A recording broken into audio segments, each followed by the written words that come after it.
On it, Justin, thanks so much. All right, it is Friday. You know what that means. It's time for the Bell Breakdown. Josh Bell joining us here to give us a review of the two most recent films in theater.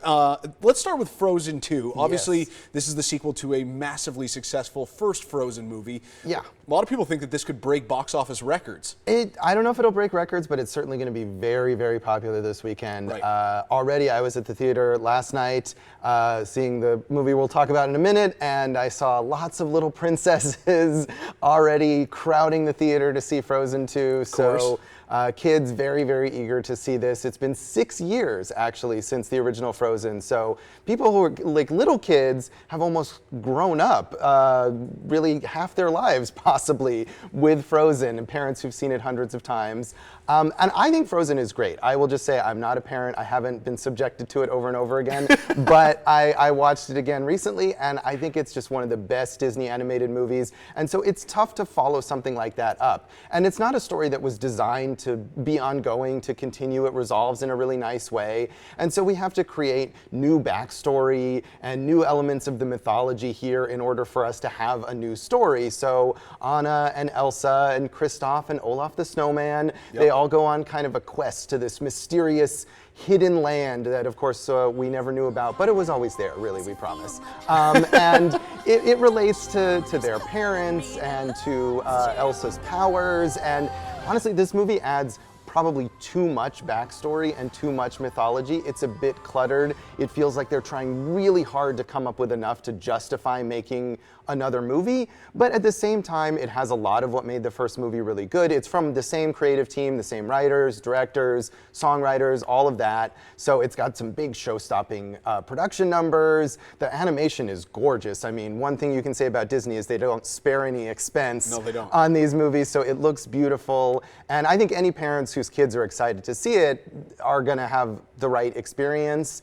There's actually some dark, mature themes here going on, which I appreciated. There's one on a song that she sings that I felt like was a whole thing about dealing with anxiety that I kind of appreciated as an adult. Absolutely. But yeah, it's not the first one, but it's still pretty good. That's kind of the tightrope that Disney often walks and does it pretty successfully, is catering to the children while also having some of those more mature plot lines mixed in there. Right. You think that this one actually did a decent job of that? It does a decent job. There were times, honestly, where I thought, I don't know if little kids are going to be into this, and especially the convoluted plot. Sure. But yeah, there's a cute snowman, and there's a new cute little kind of gecko on fire character that they introduced that I'm sure they're going to sell a bunch of toys of. So yeah, it works for the kids, and I think there's some stuff there for adults too. Disney is pretty good at selling stuff. We know that. They are indeed. I want to move on to the second one, which is obviously Wonderful Day in the Neighborhood. This is based on Mr. Rogers, who has been just an icon for so many generations growing up. So,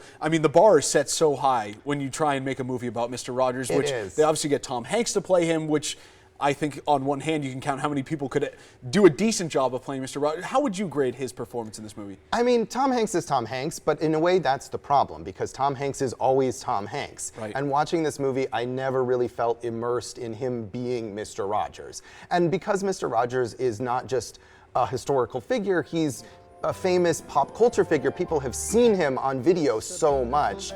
You have a real sense of what he's like, and this movie, I feel like, didn't quite capture that. The other thing is that it's being sold really as a movie about Mr. Rogers. I think people have that impression, just like you said, and it's really more about this journalist played by Matthew Rhys and how he kind of connects with Mr. Rogers as he's assigned to write an article about him, and how that affects his life and his relationship with his father. So Mr. Rogers is more of a supporting character in this movie. Interesting. And I thought the story of the cynical journalist learning to appreciate his family and reconnect with his father was really not all that interesting, to be honest. And the Mr. Rogers stuff, again, I couldn't immerse myself in it the way that Tom Hanks gives his performance.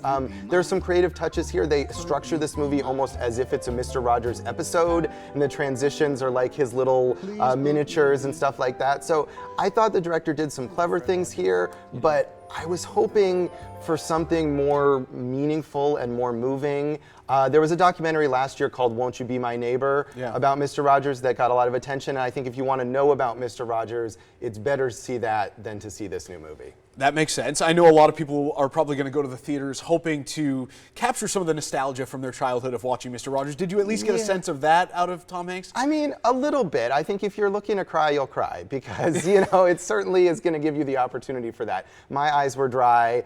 Again, I feel like the nostalgia buttons are pushed much better by watching that documentary or watching old clips. There's lots of Mr. Rogers easily accessible if you want to have that feeling again. This movie, I feel like, doesn't quite capture what it should have, and I just wasn't interested in this journalist and whether he was going to reconcile with his dad, honestly. Well, Josh Bell, we certainly appreciate you breaking things down here on the Bell Breakdown on a Friday. Thank you so much, sir. We got to take a quick break. We'll be right back.